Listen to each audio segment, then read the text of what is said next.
ನಮಸ್ತೆ, ಮತ್ತೊಮ್ಮೆ ವೀರಶೈವಾಸ್ ಕಿಚನ್ಗೆ ಸ್ವಾಗತ. ಅಡುಗೆ ಪ್ರಿಯರಿಗೆ ಈ ದಿನ ನಾವು ಬೂದು ಕುಂಬಳಕಾಯಿಂದ ಮಜ್ಜಿಗೆ ಹುಳಿಯನ್ನು ಹೇಗೆ ಮಾಡೋದು ಅಂತ ಹೇಳ್ಕೊಡ್ಲಿಕ್ಕೆ ಬಂದಿದ್ದೀನಿ. ಹಾಗೆ ಬೇಕಾಗೋ ಸಾಮಗ್ರಿಗಳನ್ನು ಮತ್ತೆ ಏನೇನಂತೆ ತೋರಿಸ್ತಾ ಇದ್ದೀನಿ. ಮೊದಲಿಗೆ ಕುಂಬಳಕಾಯನ್ನು ತಗೊಂಡು ಸಣ್ಣದಾಗಿ ಹೆಚ್ಚಿಕೊಳ್ಳೋಣ. ಹಾಗೆ ಉಪ್ಪನ್ನು ಹಾಕಿ ಬೇಯಿಸ್ಕೊಳ್ಳೋಣ. ಬೇಯಕ್ಕಿಟ್ಟಾಗಿದೆ.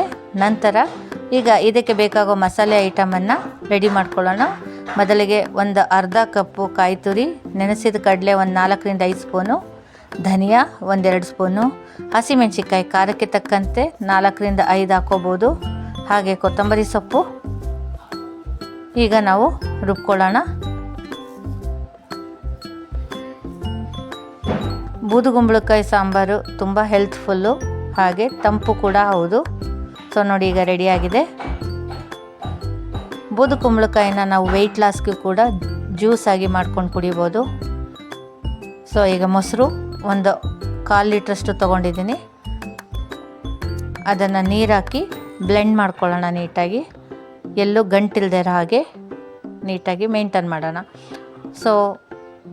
ಇದು ರೆಡಿ ಆದಮೇಲೆ ಒಗ್ಗರಣೆ ತಗೊಳ್ಳೋಣ. ಸಾಂಬಾರಿಗೆ ಸ್ವಲ್ಪ 2ರಿಂದ 3 ಸ್ಪೂನ್ ಎಣ್ಣೆ ಹಾಕ್ಕೊಳ್ಳಿ. ಹಾಗೆ 1 ಸ್ಪೂನು ಸಾಸಿವೆ, 2ರಿಂದ 3 ಮೆಣಸಿನಕಾಯಿ, ಹಾಗೆ ರುಚಿಗೆ ಮತ್ತು ಹೆಲ್ತ್ಗೋಸ್ಕರ ಇಂಗು. ಸಾಮಾನ್ಯ ಬೆಳ್ಳುಳ್ಳಿ ಬಳಸಲ್ಲ ಈ ಪದಾರ್ಥಕ್ಕೆ, ಹಾಗಾಗಿ ಹಿಂಗೆ ಇದಕ್ಕೆ ಸೂಕ್ತವಾದದ್ದು. ಈಗ ಬೇಯಿಸಿಟ್ಟಿದ್ದಂಥ ಕುಂಬಳಕಾಯಿಯನ್ನು ಜೊತೆಗೆ ನೀರನ್ನು ಸೇರಿಸಿ ಹಾಕ್ಕೊಳ್ಳೋಣ. ಅದರ ಜೊತೆಗೆ ನಾವು ರುಬ್ಬಿಟ್ಟಂಥ ಗ್ರೇವಿಯನ್ನು ಕೂಡ ಹಾಕ್ಕೋಬೇಕಾಗತ್ತೆ.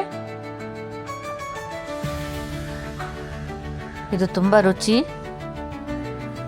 ಹಾಗೆ ನಮಗೆ ಬೇಕಾಗುವಂಥ ಕೆಲವು ವಿಟಮಿನ್ಸ್ಗಳನ್ನ ನಾವು ಇದರಿಂದ ಪಡ್ಕೋಬೋದು. ಹಿಂದಿನ ಕಾಲದಲ್ಲಿ ಕುಂಬಳಕಾಯಿ ಸಾಂಬಾರು ಅಂದರೆ ತುಂಬ ಇಷ್ಟಪಟ್ಟು ತಿಂತಿದ್ರು. ಇದು ಕೆಲವರು ಮನೆಗಳಲ್ಲಿ ಮಾತ್ರ ಮಾಡೋಕ್ಕಾಗ್ತಾಯಿತ್ತು. ಈಗ ನಾವು ಮಾಧ್ಯಮದ ಜೊತೆ ಬೆರೆತಿರೋದ್ರಿಂದ ಎಲ್ಲ ಥರದ ಅಡುಗೆಗಳನ್ನು ಎಲ್ಲರೂ ಕಲಿತು ಮಾಡೋ ಹಾಗೆ ಆಗಿದೆ. ಅದಕ್ಕೆ ನಾವು ಮಾಧ್ಯಮಕ್ಕೂ ಕೂಡ ನಾವು ಥ್ಯಾಂಕ್ಸ್ ಹೇಳಬೇಕಾಗತ್ತೆ.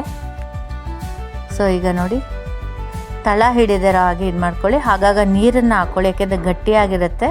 ಕಡಲೆಬೇಳೆ ಆಗಿರೋದ್ರಿಂದ ಗಟ್ಟಿ ಬಂದೇ ಬರುತ್ತೆ ಆಟೋಮೆಟಿಕ್ಕಾಗಿ. ಹಾಗಾಗಿ ಸ್ವಲ್ಪ ನೀರು ಹಾಕ್ಕೊಳ್ಳಿ. ಹಾಗೆ ಮಜ್ಜಿಗೆಯನ್ನು ಇನ್ನೂ ಸ್ವಲ್ಪ ಬೇಕಾದ್ರೆ ಮೇಲೆ ಆಗಾಗ ಬಳಸೋ ಸಮಯಕ್ಕೂ ಕೂಡ ಹಾಕ್ಕೋಬೋದು. ಈಗ ರೆಡಿಯಾಗಿದೆ. ಇದನ್ನು ನೀವು ಕೂಡ ಮನೆಯಲ್ಲಿ ಟ್ರೈ ಮಾಡಿ ಹೇಗಿತ್ತು ಅಂತ ಕಮೆಂಟ್ ಬಾಕ್ಸಲ್ಲಿ ಹಾಕಿ. ಹಾಗೆ ನಿಮ್ಮ ಫ್ರೆಂಡ್ಸ್ಗೂ ಶೇರ್ ಮಾಡಿ. ಇನ್ನೂ ಕೂಡ ಯಾರು ಸಬ್ಸ್ಕ್ರೈಬ್ ಆಗಿಲ್ಲ, ದಯವಿಟ್ಟು ಸಬ್ಸ್ಕ್ರೈಬ್ ಮಾಡ್ಕೊಳ್ಳಿ. ಹಾಗೆ ನಿಮ್ಮ ಪ್ರೋತ್ಸಾಹದೊಂದಿಗೆ ವೀರಶೈವಾಸ್ ಕಿಚನ್ ಕಡೆಯಿಂದ ಧನ್ಯವಾದಗಳು. ಹೀಗೆ ಫಾಲೋ ಮಾಡ್ತಾ ಇರಿ.